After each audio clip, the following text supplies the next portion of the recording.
Xiaomi has just launched the Redmi Note 14 SE 5G, which we should not get too excited because it is actually a special edition that shares the same specifications as last year's Redmi Note 14 5G, but arrives in a new color called Crisp Monart. In its design, we will find 7.99 millimeters thick, weighs 190 grams, and has IP64 certification.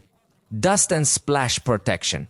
The screen is a Super AMOLED 6.67 inches with full HD plus resolution and refresh rates of 60, 90, and up to 120 Hz. It offers instant touch sampling of 2160 Hz for very good touch response and also a peak brightness of 2100 nits and is protected by Gorilla Glass 5. We see excellent display. As for sound, it has Dolby Atmos stereo speakers and 3.5mm jack, which would be the highlight because it is becoming less common to see this feature even in the lower mid-range in cameras. The rear system features a triple setup, a 50-megapixel Sony Lithia 600 main sensor with an impressive f1.5 aperture, an 8-megapixel ultra-wide-angle camera, and a 2-megapixel macro camera, primarily for marketing. The front camera is 20 megapixels. In the battery section, it has a capacity of 5,110 mAh and supports 45W fast charging. For performance, it uses the MediaTek Dimensity 7025 Ultra processor,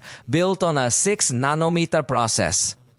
In its construction process, with 6 GB of RAM LPDDR4X and 128 GB of storage UFS 2.2, fortunately expandable via microSD cards. The Redmi Note 14 SE 5G has now been officially presented in India and its price is set at 14,999 rupees.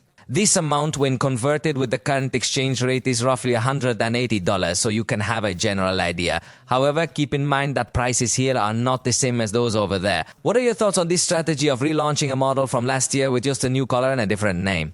Do you believe it is an effective way to keep the model relevant, or is it merely a tactic to continue flooding the market with numerous devices? It is something that Xiaomi had not done before, but it seems to have had a relapse.